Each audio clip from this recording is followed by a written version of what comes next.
Welcome back to Dave's Gone By on AM 1240 WGBB in Freeport, New York, and live streaming on the web at am1240wgbb.com and also davesgoneby.com. And Dave's Got Guests is the name of the segment, and I do have a very special guest and author with me on the show. His name is Alan Anderson, and he was both a military person and a theatrical person, and he wrote a memoir about this, specifically concerned with what was happening back in World War II, because, at one point he was overseas, but just about 6 months after Pearl Harbor, he was on a very special World War II detail. And he wasn't dealing with Hitler, and he wasn't dealing with Churchill or Rommel or Goebbels. He was dealing mostly with a little Jewish fella named Irving Berlin. And he's written about this in one of the more extraordinary tales of Broadway and theater history connected with American history that we've ever had. The book he's written is called The Songwriter Goes to War, the story of Irving Berlin's World War II all-Army production of This Is the Army. Limelight Books has just released it, and Alan Anderson is here with us on Dave's Gone By to talk about it. Hey, Alan, how you doing? Just fine, Dave. Good. I'm glad. I like your opening. That's what my wife says. But you've put a large canvas out there. Well, now throw on the paint and the musical notes, and let's see. Well, just tell us again, how did all this come about? Well, it came about because Irving Berlin, when many years ago, when he was in World War I. He was asked at that time by a general that heard he was a songwriter to raise him some money. So he said to Berlin, could you put a show on that would raise us some money so we could build a little building so parents could come and see their boys before they went overseas? Well, mind you, this is 1918, and Berlin said sure, and he raised the money, got $85,000 together for them by putting on his show.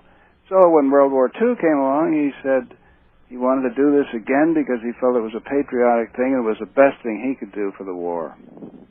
So he asked Washington to help him put it on a show, and Washington turned to people around New York City and they found a general that had Alan Anderson and some other guys in tow who had also a theater background but who were in the Army. Well, what was your background before you were drafted? Well, I'd been a stage manager on Broadway in a few years leading up to the war. And actually, just because, although we have theater segments on this program, it isn't a theater show per se. I know this is rudimentary, but why don't you tell folks what a stage manager does? Oh. Well, yeah, come on. Good go for question. it. A lot of people ask it. A stage manager is a guy who stays backstage, is in charge of the script, is in charge of the lights. The director of the show spends weeks putting a show on, and then the stage manager makes sure that show continues throughout the run of the show. So he's in charge of the acting to be sure it stays up to snuff, and the lighting, and so in other words, once the director leaves, goes up on time. Yeah, once the director leaves, the stage manager becomes the de facto overall director of the show, pretty much. Yeah, well, that's right. He's in the role of the director's seat when the director's finished his job and gone back to some other work. Now, you had done this, and then Uncle Sam. I mean, how old were you at this point? I was 23.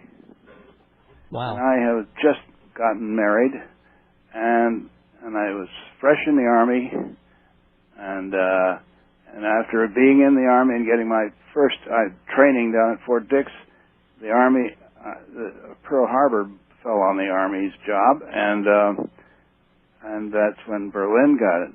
Now, I have a silly question. As someone who was born in the mid-1960s, and thank goodness, past the whole draft thing.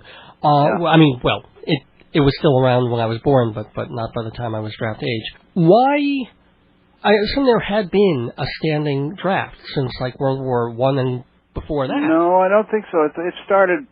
It actually started with some difficulty. Congress didn't want to do it. And this was what yearish? Pearl Harbor that it really got going heavily. So that's why you weren't drafted at like 18. I was drafted when I was 23. You mentioned roughly I was 23 when we did the show, but I'd been in the Army for a year and finished my training, and the war started. See, I just had this image of everybody at one point, as soon as they turned 18, boom, they were in. I didn't realize it was kind of could have been a slow process, and then Pearl Harbor sped it up by exponentially. So you're in the Army, and you're not even doing any theater stuff in the Army per se. You're just there. I wasn't. I had my training, and I was working for a public relations officer. And then writing copy for newspapers. Cool. I mean, I once interviewed Tom Paxton on this program, and he's told wonderful stories about how he wrote his first hit song as a clerk typist. He would finish all his work in about 10 minutes because he was a good clerk typist, and there was nothing else to do for 2 hours, so he started writing songs. So you had a lot of creative people wasting away in that kind of position. But one time, like your commanding officer, who sounds like a bit of a jerk, called you into his office because there was someone there to meet you. He was a captain. Captain, right? You're thinking of that guy in the book. And I was a corporal, which is pretty low down. Mm-hmm. Berlin was not interested, however, in our rank. He was interested in our theater background. Yeah, that person to meet you was Irving Berlin, and he was excited about doing this project. And he had explained the whole concept of an Irving Berlin trunk song too. Well, Berlin, having started writing songs when he was about 14 years old, had a lot of songs he wrote that didn't get used, and so he built up this story. The story was built up on him that he had a trunk that he kept saving every song. So when a show came along, he would look in his trunk to see whether he had a song that was right for that one. So when we started to do This Is the Army, our Army show, he looked back into the trunk for the songs that he'd done in 1918. And he did pull a couple out of there that we used. And he also, of course, the hit song of, one of the hit songs of the show was a hit song of his original show from World War I. I think you're saying that the show opened with Irving Berlin himself. That's right. Singing. Oh, How I Hate to Get Up in the Morning, which he wrote out of pure pain, because he really did hate to get up. He did all of his work at night. And here he was suddenly in the Army, and they woke him up at 5 o'clock in the morning when he was usually used to going to bed. As a matter of fact, there's an incident, not really a serious incident early in the book, where at one point you get an order from somewhere that not only are you supposed to rehearse basically all day well into the evening, but that they want you to drill in the morning so that you look like, or that you are, real serious trained soldiers. And what happened with that? There was a little clash at times when the Army guy that was in charge of something didn't realize what a show person had to do. So this happened when we were first preparing the show in New York. And a colonel said he wanted us to be really crackerjack soldiers. So he wanted us to get up early and train. And Berlin, thank God, came back into the thing and reminded the Army guys who were there that we had to put the show together first and then worry about how we marched second. And so that's what we did. Now, people have to understand that this was all going on in various parts of New York. It's not like you were in Pearl Harbor, and it's not like you were in Germany. We weren't in a combat area. We were in New York City in the theater district. And the other thing that people might not realize, I mean, when they see a Broadway show, if they see a play, maybe there's 5 or 6 people on stage, or if they see a musical, you might have 20, 30 people in the cast and maybe 10 people in the orchestra. You had what? What did you have on that stage? Berlin had 300 in his 1918 show, so he said, I want to have 300 soldiers in this show again. so I can have a whole lot of singers and a big orchestra and stage hands and dancers, and we had all kinds of entertainment in the show besides singing and dancing. Very big orchestra, 50 guys when we opened in New York. Now, as a stage manager, how do you deal with all that? How did we what? Well, you were the stage manager. How did you deal with well, that? I had 5 assistants when we started. Okay. I picked them out. I said they all had stage managing backgrounds too. So I had them posted in various jobs. Cool. I mean, if one guy was sick one day or something like that, I mean, there had to be a million different little things to worry about. Well, that's true, and that's why you have several stage managers, so that you have somebody in charge of everything. And then you also have substitutes. If somebody gets sick, you've got somebody rehearsed to jump into their spot. Now, the show was an instant and almost ridiculous huge hit of a proportion that we really don't see much these days. And you were only supposed to play a limited period of time on Broadway, but immediately that was extended, and then you got to tour. Yep. We started off, it was going to be a 4-week job, and we would put the show on for 4 weeks, raise money, and go back to our regular Army assignments. And it was such a hit at that point. I mean, the critics on Broadway, and these were guys who were reviewing everything that opened in Broadway. They wrote some reviews that said, this is not only the best show of this season, this isn't the best show of that Irving Berlin has ever done. This is the best show that's ever been done anywhere. I mean, they were just really terrific reviews.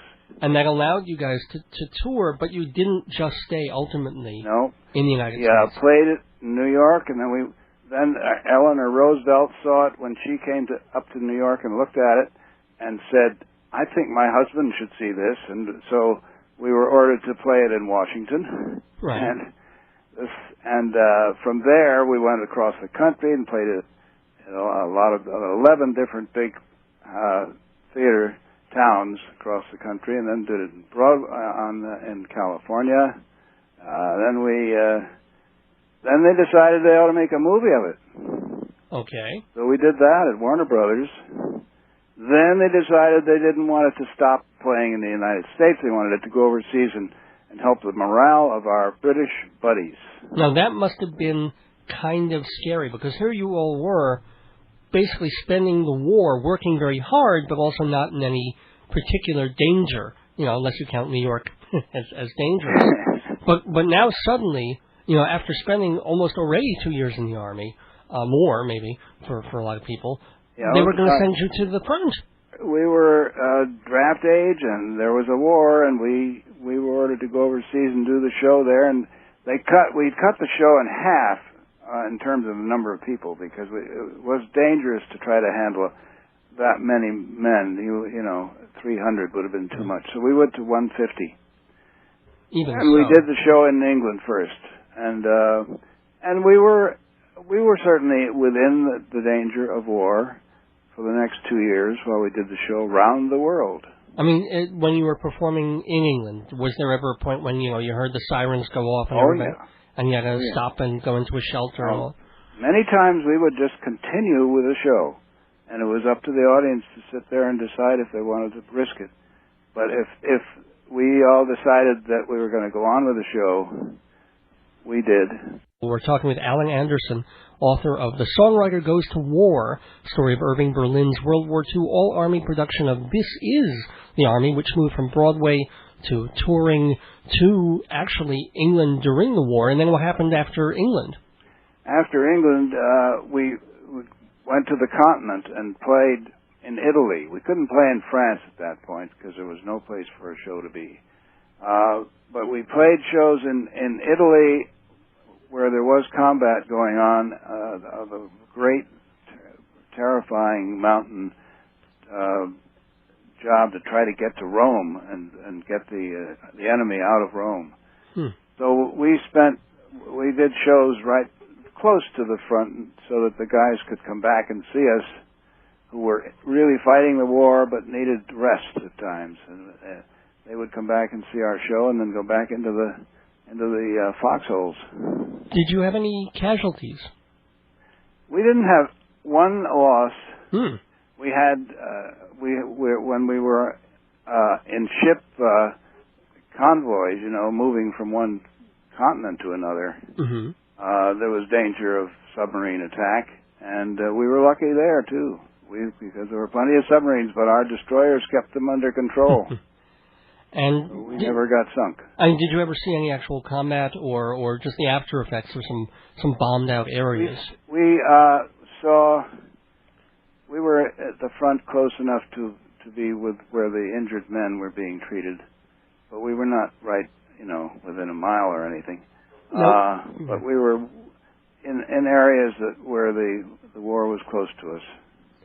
Now, was Irving Berlin with you guys also in Europe, or did he... He was with us right around the world. He did leave us about 3 times to go back to Hollywood because he had things that were cooking there and had to work on them, and he could fly back. We went everywhere by ship. Yeah. Too many of us to fly anywhere. But he was with us for the major part of the going around the world. A lot of the Pacific, all of Europe. What was your overall impression of Irving Berlin? He was a wonderful man because he really loved show business. He loved what he was doing, and he was a patriot and wanted this show to really help the guys' morale around the world. And he almost had a son, by the way. He had 3 daughters, grown, and they're grown and wonderful people. But Irving Berlin's son lived for a few days and died unhappily, and he never had a boy. And I think that it was very important to Berlin to have 300 boys. I see. I never thought and his responsibility for our lives was really partly in his hands because he was the power that made us go around the world. We never would have done it without him. Well, actually, you would have been shipped overseas without him, that's for sure, but not in the same way. What happened after? I mean, how did the show continue all the way up until 45, or what? The show played through the end of the war and went beyond when we were when we were entertaining the guys who were still in the Pacific and had to go home, but it didn't all happen one day. Right. It took about 3 months for us to get all of the Army back into the United States. So we were doing shows right through that time, right up until October 1945, and the war ended really in August. And then you were able to go home after about 6 years. Then we were discharged gradually. It was a slow process, but I got out in November 4th or something. Got home to my wife. And then a daughter, I believe you had, I had a son. Son, right? Yeah, and he was 2.5, and he didn't, of course, remember me. He was 4 months old when I went overseas, so it was pretty tough on that little boy to find out what a daddy was. But and was it tough? We made it tough to come home and then go back into. I assume you went back into the theater. Well, I was never home during the war. The first 2 years you were in New York with your family. Yeah, but I didn't live at home. Right. Okay. All the time. I did live at home for a couple of months, but then when we were going across the country, we were in hotels. We had to be. That was the only way. Right. And as soon as we went overseas, of course, I never got home from then on. Yeah. But I never got home even in the States, but my wife did visit me occasionally. Oh, cool. Cool. But what I'm saying is after the war was over and after you finally got back from Europe in October, what was it like trying to get back into the swing of America and your job and your life? Well, I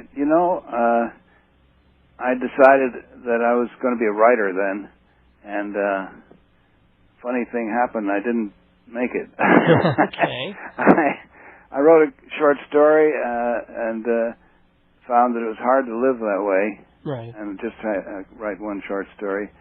So I went back into the theater and 2 more kids and play and worked in the theater for some years, and then worked in advertising. Retired in 1979. Wow, you've been retired for 25 years? Yeah, and you know what? And Wow. it took me this long to get this book out. Well, I was wondering about that. I didn't work on it all that time, but I put it off. Why did you put it off for about 50, I don't 60 know. You know, it was a hard thing. When I started writing it, it seemed to be more like a history of the Army, and not enough about the show and me. And when I got here into California, I decided I was going to try to write a memoir of that period when those guys were all together, and get the human taste of it. And so that's the way the book came out. It's a very human story. And the interesting thing is that Berlin lived a very long time, and you were in touch with him fairly towards the very end when you were starting to think about doing the book. And what did he have to, He was very funny about that. He really didn't like to get involved with a show unless he was on it and doing it himself. He didn't want things to be out of control. So he didn't encourage me to write the book. He thought, nobody would really be interested in it, and who knows what I would say about the whole thing. But in the end, I did it, and one of his daughters, his eldest daughter, she Mary Ellen Barrett. Mary Ellen thought it was a great thing I was going to do because nobody else was in a position to do it. And then I was happy enough to find that there was a publisher who wanted to do it. Did you find the publisher first, or did you write the book and then shop it around? Yeah, you write a book. That's when I learned that it doesn't immediately go into the works. But I had a wonderful agent, and she found a wonderful publisher, so here it is. Yeah. Limelight, by the way. Limelight Editions is the publisher. Limelight Editions. They do a lot of theater books and books about the performing arts and film and TV. Mostly theater.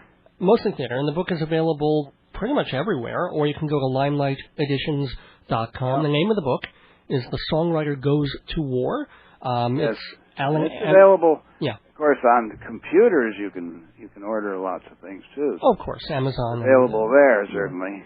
Let me ask you one more question. Of all the memories that you would have had of those times, everything from the very beginning of the production of the show, through playing it on Broadway, through meeting Eleanor and then very briefly Franklin Roosevelt, through Europe, what was the single most memorable, profound, amazing scene or moment for you?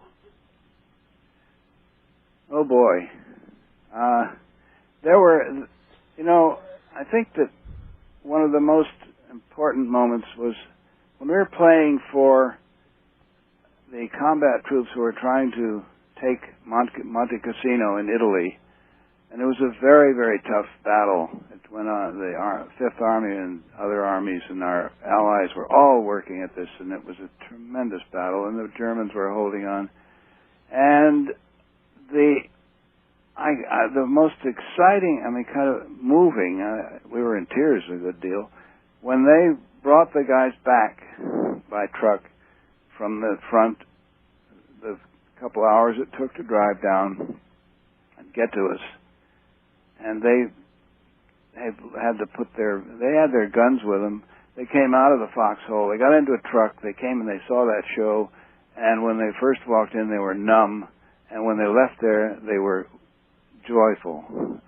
There was just an incredible kind of medicine poured into those guys when the war was that intense for them, and at the same time, they had a Hollywood, or rather a Broadway show in their laps that they looked at. And it was so moving. I find it difficult to talk about it even now.